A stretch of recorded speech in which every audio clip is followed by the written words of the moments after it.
Yeah. And it does take time. And I think that's a really good word there too, because people, I think, sometimes may panic, right? I don't know how to now morph into what's next. Look at what we're going through right now with the pandemic. There are plenty of people who unfortunately, right, have been furloughed, laid off. They're not working at the moment. Their work was a big part of their identity. It's not happening at the moment. And so Right. the right, a fear that sets in for some of these folks. I don't now know now what next, how I'm going to get to next. So what would you say, I guess, in regards to those people that don't know how to figure out what next is? It's a great question. And I can only answer it by saying, give, and then you will get. What do you mean? When we lose our job or lose our income or lose our identity, we're like, now what do I do?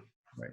We look at ourselves and we say, oh no, I'm gonna fail or I'm a failure. And we use selfish identity.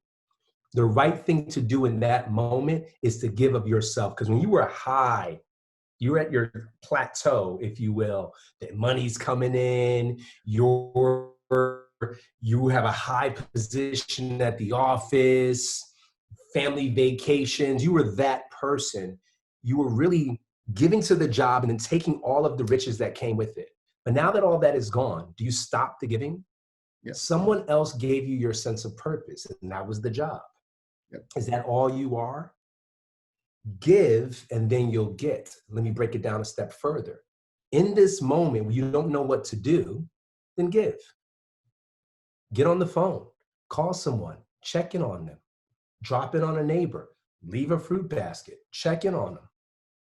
Call a friend, ask them how they're doing with their job without telling them if you're suffering or going through anything. Right. Do the intangible things to take care of others, and I promise you good things will come to you. Because in that moment of giving, you're so distracted by all of a sudden you get a call, hey, I noticed that. Or you can sit there in fear. Yep. Is the other option. Sit afraid, sit confused. These are the things that are probably going to help you go 5 steps back.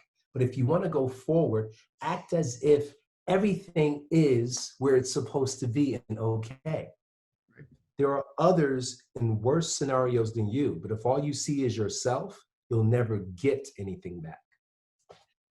I mean, I'm with you on that. We speak the same language, right? When it comes to those perspectives. The other interesting one that I've seen, even more so in a scary sort of way lately, is this position of denial, right? That I'm sitting in a spot where I'm not really believing what's going on.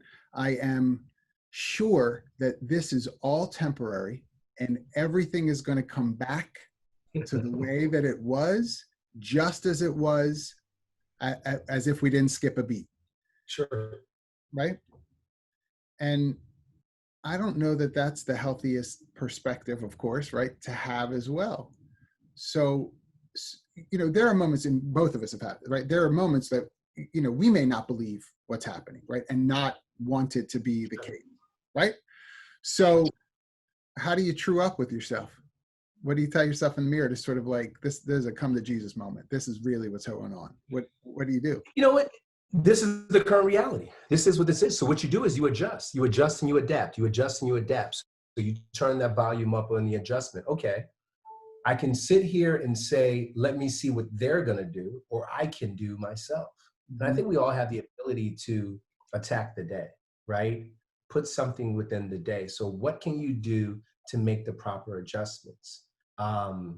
Do these calls, have these Zoom meetings, connect, hang up the phone with the Zoom meeting, because that was all business. Get on the phone and call mom. She's sitting at home by herself.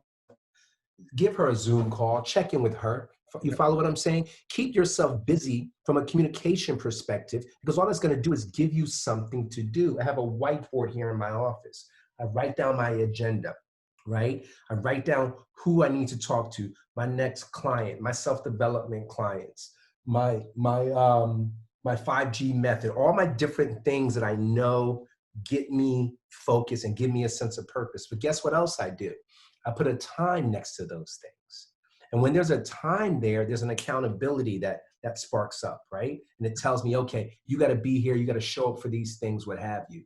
So the truth is the truth.